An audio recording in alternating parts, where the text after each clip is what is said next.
It's time now for French Connections, our weekly look at the intricacies of life here in France with Florence Villeminot. Hi, Flo. Hey, Jeannie. So this week you are focusing on the French capital, Paris. It's a popular tourist destination, of course. Many people dream of making the big move and living in Paris. But a big question is cost. How much does it cost to live in the French capital? Well, arguably you have to put up with Parisians, so it costs you your soul, Jeannie. But I'm just kidding. Parisians are lovely too. But the truth is, Paris is a very expensive city. It's up there with a lot of expensive cities in the world, and countless studies prove this. For instance, if you look at the Economist Intelligence Unit's Worldwide Cost of Living Index from 2023, Paris ranks as the seventh most expensive city to live in the world after Zurich, Singapore, New York City, Geneva, Hong Kong, and Los Angeles. So interestingly, Paris is more expensive than Tokyo, Oslo, and London in this study, which are also very expensive cities. Often it's kind of in that order, but Paris is up there. And it'll come as no surprise as well that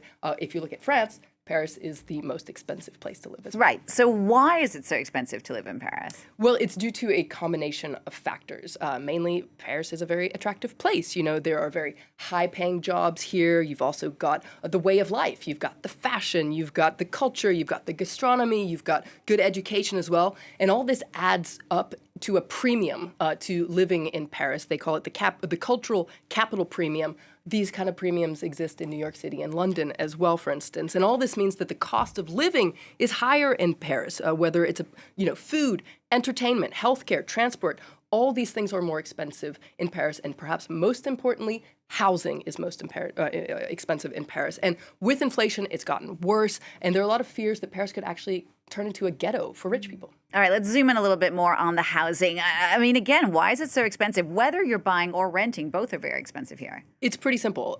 There is a very high demand for a limited space. And remember, Paris is actually quite small geographically. It's about 100 square kilometers. And because of the ring road around it, it can't expand like London, for instance. And so it's contained. And on top of this, there are very strict historical preservation laws and height restrictions, which means that you won't see the vertical development you see, for instance, in New York City. And so all this means that there is a chronic housing shortage, and property prices are really through the roof in Paris. You'll pay, for instance, double what you'll pay in Lyon, which is another big city in France. And because it's expensive to buy an apartment or a house in Paris, it's also, this means that owners actually push up the rent as well, sometimes to dizzying and almost grotesque levels.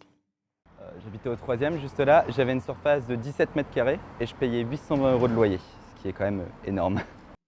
So to better fight the problem of spiraling rents, the Paris City Hall actually put in rent control limitations in 2019. It's called l'encadrement des loyers, and in theory, there are ceilings as to how much rent you can pay. City Hall even set up this website you can see here to help people see if they're paying too much rent. But the truth is, there are loopholes. It's not really totally enforced yet, and so about 4 in 10 listings for apartments to rent, well, the rent is just too high.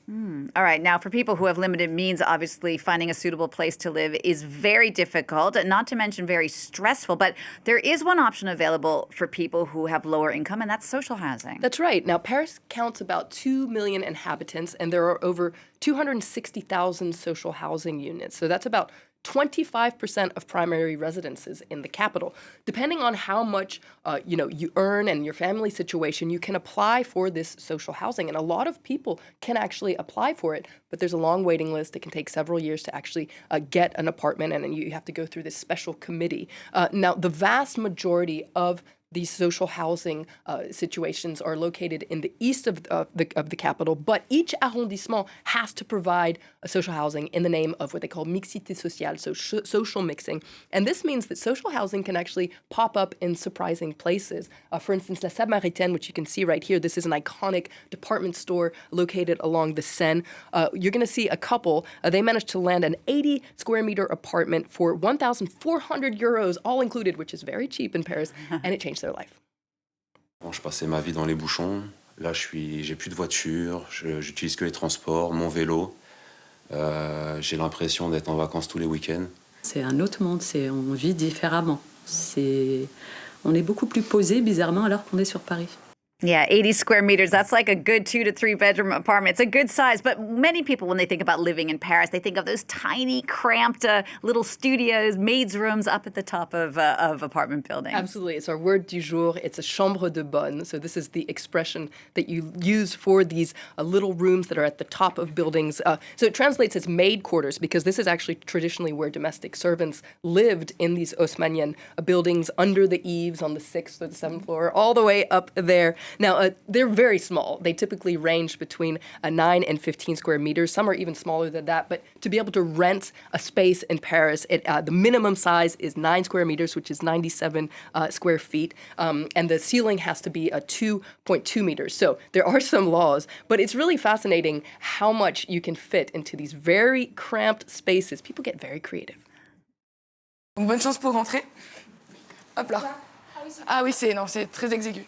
Alors là, on est dans ma chambre, dans ma cuisine, dans mon salon, plus ou moins aussi dans ma salle de bain. Sous cette banquette et sous ce coussin, il y a une baignoire. I've definitely taken a shower in someone's kitchen. You might be familiar with the Chambre de Bonne if you watched Emily in Paris. People said that it was way too big, but it's interesting because people do have a lot of fascination about these rooms and nostalgia as well for their Chambre de Bonne years. And there's something charming about those Chambre de Bonne years, too, for sure. Flo, thank you so much for that. Florence Villeminot with French Connections. Don't forget, if you want to take a closer look or take a look at any of the other French Connections that we've done recently, be sure to check out the website, france24.com.